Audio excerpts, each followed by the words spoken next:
Notre objectif, c'est d'accompagner les immigrés de retour et les expatriés. Donc, cela repose sur 4 points fondamentaux. Un accompagnement intellectuel, c'est-à-dire sur la rédaction de leur business plan, d'accord ? Un accompagnement sociopolitique, c'est-à-dire pour la participation des actions citoyennes et aussi à la participation de la gestion de la cité.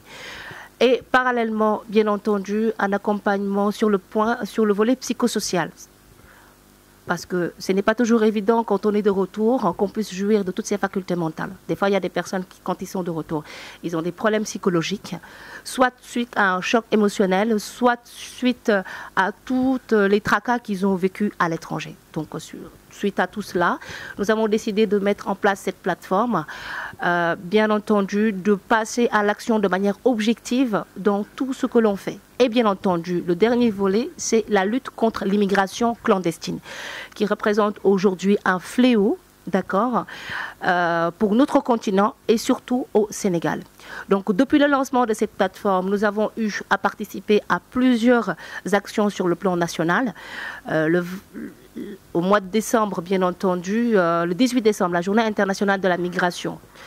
Donc, j'ai été choisie moi-même la coordinatrice en tant que maîtresse de cérémonie, d'accord, pour accompagner les immigrés, aussi, bien entendu, faire en sorte qu'on puisse lancer un message par rapport à cette nouvelle politique migratoire mise en place par les institutions étatiques, c'est-à-dire le gouvernement actuel. Alors, les opportunités, elles sont nombreuses. La première, c'est avant tout la rédaction de leur business plan, parce que tout le monde sait que 80% des immigrés ne sont pas forcément des intellectuels. D'accord? Donc, nous les accompagnons pour la rédaction. Aussi, les inciter à l'entrepreneuriat, parce que le gouvernement ne peut pas tout gérer. Il faut impérativement que les jeunes prennent leur courage à deux mains, de passer et d'avoir l'audace d'entreprendre. Donc aujourd'hui, nous en sommes à notre deuxième action, c'est-à-dire la rédaction de leur business plan qui est déjà effectif. Nous nous sommes rencontrés aujourd'hui pour faire le point par rapport à ça. Ils ont tous reçu leur projet.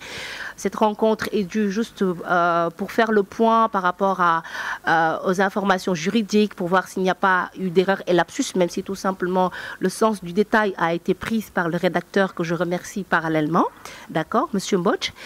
Et bien entendu, s'entendre sur plusieurs points, parce qu'aujourd'hui, si les projets sont bancables, si la rédaction a été faite dans les règles de l'art, tout ce que nous espérons, c'est un retour positif de la part de nos institutions étatiques. Et là, j'interpelle la délégation de l'entrepreneuriat rapide, qui est notre potentiel, bien sûr, partenaire, dont la lettre a déjà été soumise.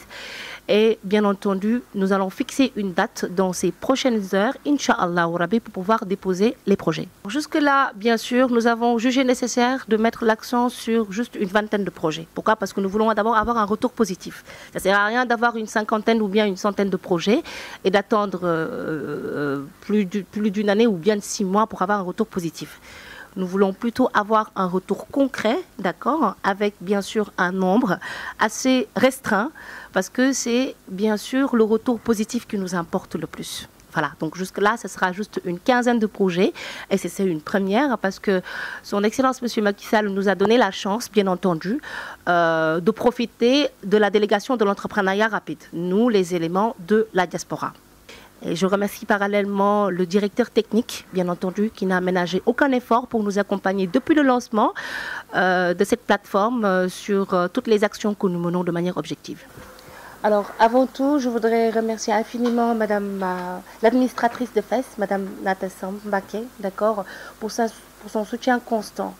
Donc, depuis le début, elle a toujours été à notre chevet. Et nous souhaitons qu'Allah subhanahu wa ta'ala lui prête longue vie. D'accord.